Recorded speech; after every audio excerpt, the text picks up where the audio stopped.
Hello అండి, అందరికీ నమస్కారం. Welcome back to our channel జున్ను బన్ను క్రియేషన్స్. ఈరోజు మన ఛానల్లో మీ అందరికీ చూపించబోతున్నాను మైసూర్ బోండా ఆర్ మైసూర్ బజ్జీ.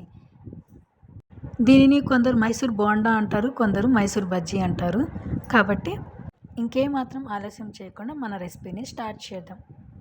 ఈ రెసిపీని మైదాతో కానీ గోధుమ పిండితో కానీ చేయొచ్చు. నేను మైదాతో చేస్తున్నాను. మీకు ఏది అవైలబుల్గా ఉంటే దాంతో చేయండి. ముందుగా ఒక గిన్నెని తీసుకొని ఆ గిన్నెలో 2 కప్పుల వరకు పెరుగుని యాడ్ చేయండి. ఇందులోనే ఒక హాఫ్ టీ స్పూన్ వరకు వంట సోడాని కలిపి స్పూన్తో ఈ విధంగా చేసేసి పక్కన పెట్టండి. ఒక 2 మినిట్స్ తర్వాత మూత తీసి చూస్తే పెరుగు అనేది ఈ విధంగా బుడగలు అనేది వచ్చి ఉంటుంది. ఈ విధంగా వచ్చిన తర్వాత ఇందులోనే 2 కప్పుల వరకు మైదాని యాడ్ చేయండి, లేదా 2 కప్పుల వరకు గోధుమ పిండిని యాడ్ చేయొచ్చు.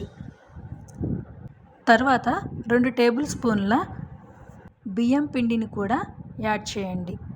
రుచికి సరిపడా సాల్ట్, అదేవిధంగా కొద్దిగా ఆయిల్ని యాడ్ చేసి వీడియోలో చూపిస్తున్న విధంగా మధ్యలో కలుపుతూ ఉండాలి. ఈ విధంగా కలుపుకుంటే పిండి అంతా కలిసిపోతుంది. తర్వాత ఇందులో తగినంత వాటర్ని యాడ్ చేసుకుంటూ వీడియోలో చూపిస్తున్నాను కదా, ఈ విధంగా పిండి మధ్యలో చేయి పెడుతూ కలపాలి. పిండి అంతా కలిసిన తర్వాత పిండిని వీడియోలో చూపిస్తున్నాను కదా, ఈ విధంగా కొద్దిసేపు బీట్ చేయండి. బీట్ చేసిన పిండిని ఒక 2 గంటల వరకు నాననివ్వండి. 2 గంటల తర్వాత పిండిలో కొద్దిగా కరివేపాకు, కొద్దిగా అల్లం ముక్కలు సన్నగా తరిగి, అదేవిధంగా కొన్ని పచ్చిమిర్చిని తరిగి, కొద్దిగా జీలకర్రను వేసి పిండిని ఒక 2 మినిట్స్ పాటు మరలా బీట్ చేయండి. తర్వాత స్టవ్ ఆన్ చేసి స్టవ్ మీద కడాయి పెట్టి డీప్ ఫ్రైకి సరిపడినంత ఆయిల్ని తీసుకోండి.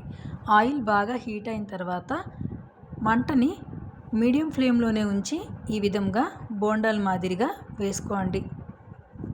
ఈ విధంగా బోండాలను ఆయిల్లో వేసేటప్పుడు చేతిని తడుపుకొని తడి చేతితో పిండిని తీసుకొని వేయాలి. మీడియం ఫ్లేమ్ మీదే ఈ బోండాలను ఈ విధంగా బాగా ఫ్రై చేయండి. ఈ విధంగా ఫ్రై చేస్తేనే ఇవి లోపల కూడా ఎలాంటి పచ్చిదనం లేకుండా అంతా ఈవెన్గా ఫ్రై అయిపోతుంది. ఈ విధంగా ఫ్రై అయిన దాన్ని సర్వింగ్ బౌల్లోకి తీసుకోండి. చూశారు కదా, మీకు కనుక ఈ వీడియో నచ్చినట్లయితే లైక్ చేయండి, షేర్ చేయండి. అదేవిధంగా ఈ రెసిపీని ట్రై చేసి మీ ఇంట్లో వాళ్ళందరికీ పెట్టి ఆహా అనిపించండి. Thank you for watching. Subscribe.